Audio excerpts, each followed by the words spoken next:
Hello, I'm DrGrey, the superintendent of Encinitas. I want to take a few moments to give you some updates, and I appreciate you taking the time to listen to this today. As I've done previously during the pandemic, when we have had important information or some major changes, wanting to share that with you via a video in case that's more helpful for families and staff as we navigate these next steps.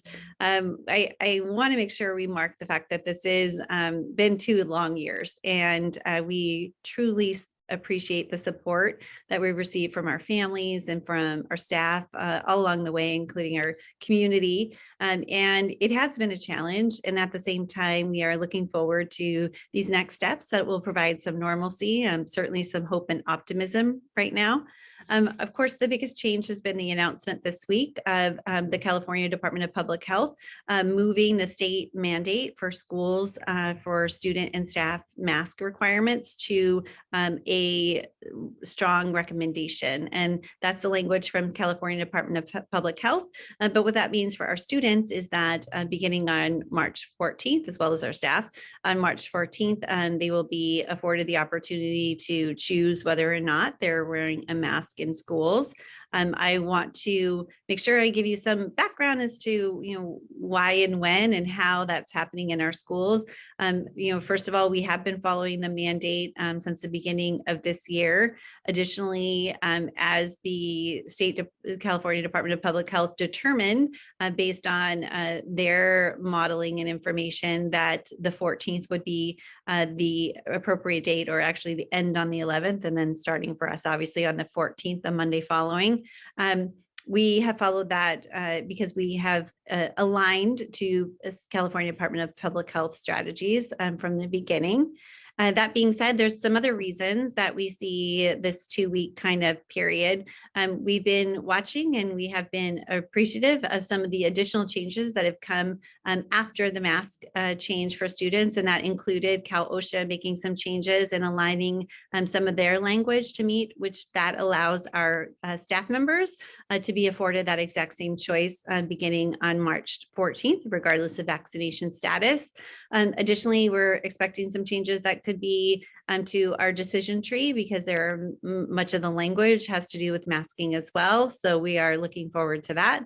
And we also know that we want to make sure we're prepared with our policies and procedures that need to change, in addition to supporting our students and staff with a major change. We know that some of our students, they've only known school with masks, and we want to make sure that we're addressing any concerns, anxieties that we have, whether it's students worried that they might be excluded from something because of mask choice, or the concern about what does it feel like when not everyone in class is wearing a mask, when that has been what I've been used to.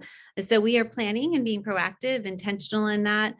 We have our track teachers will be making sure that they're addressing lessons next week that will just really remind students about kindness and acceptance, that we want to make sure we're supporting all of our students.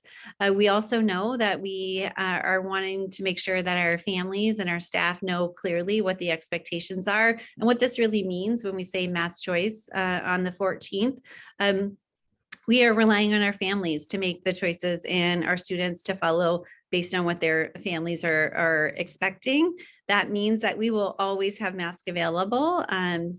Teachers will have masks available in the classroom, and we'll have masks available at the gates, but students can choose to request a mask, as well as staff. We're also being very matter of fact about this change.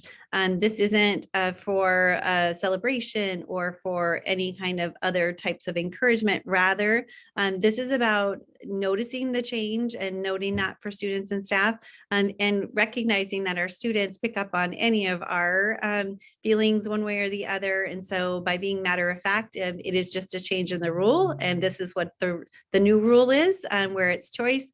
and our students can make that determination based on their family's decisions. Additionally, we want to make sure that our students also have some reviews of hygiene practices, what happens in class now, obviously hand washing and all of those things that we've always done will continue. Obviously, anyone with symptoms or illness needs to stay home, and we'll continue to do that. We also want our students and our families to know that no child will be singled out or grouped according to mass choice. We want to make sure that we continue to be inclusive and recognize that it is just one change in what someone is wearing, not something that will exclude or change the person's on the inside. We will be able also to make sure that we move to regular seating at our lunch tables because that was appropriate for the mask requirements when students were not wearing masks at lunch and had to be 6 feet apart. So now that isn't a need. And so students will be able to return to regular lunches. I know they'll be thrilled with that. And looking forward to some next steps. We know that a number of our practices and the requirements that the pandemic has kind of been instituted because of the pandemic, we recognize that some of those have been difficult for families to feel as connected to schools. For example, not being able to be on campus or not having the regular attendance at events, the regular face-to-face connection with a classroom teacher. And so we're looking forward to being able to welcome back our families. And that will take place beginning on the week of March 21st, when that's our parent conference week. And so beginning March 21st, our families can walk their students onto campus and then also can walk on campus after the school bell rings to pick up students.